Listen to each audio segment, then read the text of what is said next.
pasal-pasal terkait pencemaran nama baik dan penghinaan yang ada di dalam Undang-Undang Informasi dan Transaksi Elektronik. Jadi saya kira ini suatu kabar baik bagi iklim demokrasi dan kebebasan berekspresi, karena saya tahu persis terutama teman-teman media selalu mengkritik bahwa teman-teman aparat penegak hukum menggunakan Undang-Undang ITE untuk melakukan penangkapan dan penahanan dan lain sebagainya. Untuk tidak terjadi disparitas dan tidak ada gap, maka ketentuan-ketentuan di dalam Undang-Undang ITE itu kami masukkan dalam RKUHP tentunya dengan penyesuaian-penyesuaian yang dengan sendirinya mencabut ketentuan-ketentuan pidana khususnya pasal 27 dan pasal 28 yang ada dalam Undang-Undang ITE. Iya, saya tidak paham masalah mau dihapus atau enggak, tapi saya sebagai netizen melihatnya tiba-tiba boom berita itu akan dihapus, kan judul di berita online dihapuskan. Saya juga merasa di sisi lain saya merasa setuju, di sisi lain juga saya merasa nggak setuju gitu, karena memang kebebasan berbicara seharusnya ada di negeri ini. Cuman kan kita netizen plus 62 kadang-kadang kan suka kebablasan gitu. Tapi saya melihatnya sebagai saya ya, kan saya juga banyak nih dihujat pro dan kontra tentang pembelaan saya terhadap Nikita. Ya, saya cuma melihatnya gini, di mana saya sudah siap mempunyai sosial media, saya siap dengan segala resikonya. Itu aja sih yang saya pikirkan gitu ya. Kalau misalnya kita nggak mau kena masalah di dunia maya yang berkaitan nanti dengan Undang-Undang ITE, ya jangan punya sosial media. Itu sesimpel itu sih sebetulnya. Ya ini pendapat pribadi saya gitu. Jadi kalau saya kenapa saya tidak melaporkan orang-orang yang begitu keji menghina saya, keluarga saya, karena saya berpikir ya ini resiko saya dan keluarga saya mempunyai sosial media. Dan satu lagi, saya nggak mau ngerepotin aparatur negara untuk menghabiskan anggaran ngurusin netizen yang berkomentar gitu. Saya sebetulnya kan jarang sekali mengikuti berita-berita tentang politik dan lain-lain ya. Tapi karena ini berita tentang Undang-Undang ITE dan sahabat saya, adik saya nih, kita sedang mengalami tuduhan pasal Undang-Undang ITE, khususnya induknya yang dituduhkan pasal 27, ya saya sedikit gembira walaupun dalam masalah Niki kan tidak berlaku surut gitu. Tapi setidaknya mungkin ada sedikit hentakan sih menurut saya di publik. Ternyata Undang-Undang ITE ini yang seharusnya tidak boleh dilakukan penahanan, harus ada dimediasi, lain-lain gitu. Ini tidak terjadi di kasusnya Niki, dan bahkan Niki bisa ditahan dengan pasal induknya kalau nggak salah pasal 27 dijungto-jungtoin ke pasal lain-lain. Kalau dikenakan hanya pasal 27 ayat 3 tidak boleh ditahan. Artinya ada pasal tambahan, pasal alternatif di situ yang dimasukkan oleh pelapor. Dan ternyata faktanya kan ada pasal 36, jungto pasal 51. Artinya apa? Pencemaran nama baik tersebut menimbulkan kerugian material. Mau Rp1, Rp2, Rp3, Rp1 juta, 1 miliar, 100 miliar, 1 triliun. Kan kerugian material. Dan ancaman hukumannya berapa? 12 tahun. Artinya kalaupun 27 dihapuskan atau direndahkan tadinya 4 tahun jadi 3 tahun, kalau dijungtokan lagi dengan pasal tersebut, tetap dihukum juga. Jadi bukan berarti pencemaran nama baik itu akan hilang, akan dihapus. 27 kan bukan hanya pasal 3, ayat 3 saja. Ada ayat 1 terkait kesusilaan, penyebaran video porno dan lain-lain, perjinahan, pornografi, kemudian pasal 2-nya perjudian, pasal 3-nya baru pencemaran nama baik. Jadi tidak mungkin 27 itu hilang semuanya, pasti ada beberapa yang tidak akan hilang gitu lah. Karena akan merubah semua bentuk dasar 27-nya.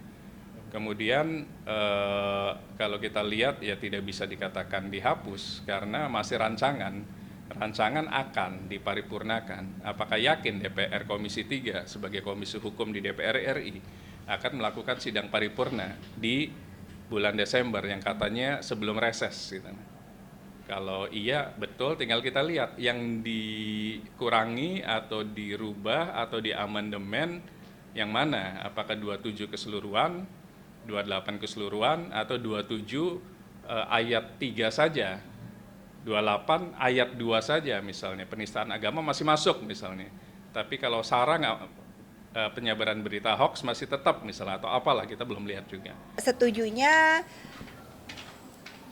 menurut saya lagi ya, kan sebetulnya yang melaporkan ITE ini banyak ya, tapi kan yang diproses nggak semua.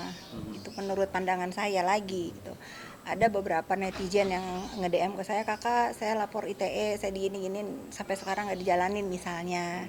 Tetapi terkenal lagi di kasus beberapa public figure kok begitu cepat direspon. Saya melihat bahwa ada kesenjangan di penerimaan dan proses laporan tentang undang-undang ITE. Ini menurut pribadi saya. Kan tidak berlaku surut kan. Ya mungkin saya berharap ini menjadi pertimbangan Bapak Hakim bahwa undang-undang ITE menurut informasi akan direvisi. Yang mana yang akan direvisi kan saya juga nggak tahu. Tapi saya baca dari berita-berita katanya tinggal diparipurnakan di bulan Desember 22 ya, 22 Desember kalau nggak salah. Ya kita lihat revisinya apa, yang diperbaiki yang mana. Ya nggak apa-apa, maksudnya kan ini sudah terjadi. Saya melihat Nikita Mirzani begitu gentle untuk menghadapi masalah hukum yang sedang dia lewati. Dia bukan yang nggak tahu ada berita tentang revisi undang-undang ITE, tapi kan dia sudah di dalam, dia sudah mengikuti proses hukum. Tapi saya sangat berharap sekali dengan Bapak Hakim bahwa proses hukum Nikita ini minimal dia bisa dialihkan status penahanannya, karena saya menjamin juga kan untuk tidak melarikan diri, untuk tetap hadir dalam persidangan gitu. Mau ditahan juga mau apa gitu. Kan sudah berlangsung juga sidangnya, kasihan juga kan dia tulang punggung keluarga, anak-anaknya masih kecil gitu. Ya saya minta memohon banget sih kepada Hakim yang mulia untuk menjawab permohonan dari kuasa hukum Nikita atas pengalihan status tahanan Nikita. Entah itu tahanan rumah atau tahanan kota, tapi saya berharap sekali bahwa Nikita bisa berkumpul dengan anak-anaknya. Oh kalau itu iya, selalu support Nikita. Nggak ada ya kalian lihat kemarin dia malah saya, kamu cantik banget di sini kok tambah cantik gitu, tambah bersinar. Nggak tahu ya kalian ngelihatnya seperti itu nggak, kan kalau saya ngelihat dia tambah bersinar sih, dia tambah bersih, tambah percaya diri untuk menghadapi ini ya. Dia kan selalu bilang ke saya, udahlah kakak, emang aku mau dipenjara berapa lama sih gitu ya. Nikita kan ibu yang berjuang mati-matian untuk membahagiakan anaknya lah, dia mampu untuk menukar rumah yang dia tempatin sekarang dengan yang lebih baik ya, itu luar biasa sih. Kalau saya sendiri ketawa, bagaimana? Kan saya udah jelasin, boleh ditanya kepada manajernya Nikita, bahkan ada beberapa brand yang saya juga nggak tahu ya kenapa dia dipenjara malah mereka bayar Nikita gitu.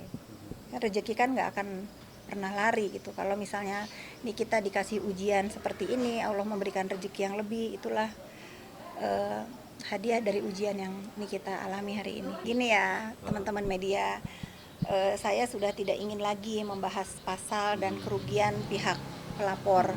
Ini kan sidang sudah berjalan, saya hanya ingin mengikuti sidang ini dengan baik.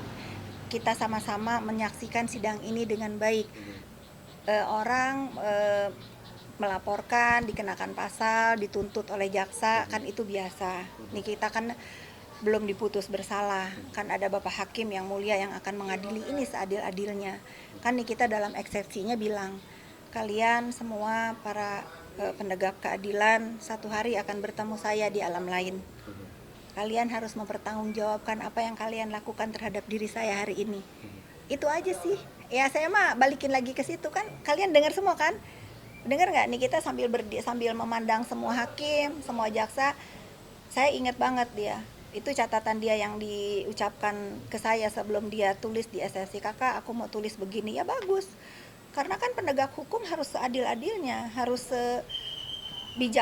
sebijaksana mungkin, karena di dunia ini yang akan ditanya nanti di akhirat kan para penegak hukum, bagaimana kalian berbuat adil saat hidup di dunia sebagai wakil manusia di dunia.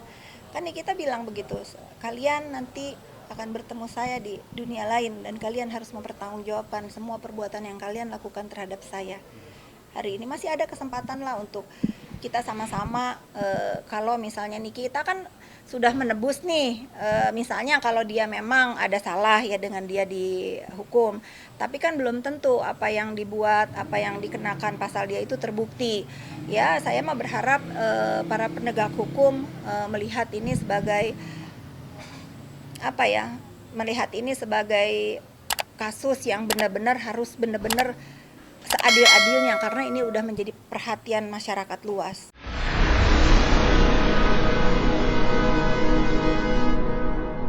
Jadi jangan lupa untuk subscribe Cumi Cumi. Ditekan ya tombol lonceng merahnya.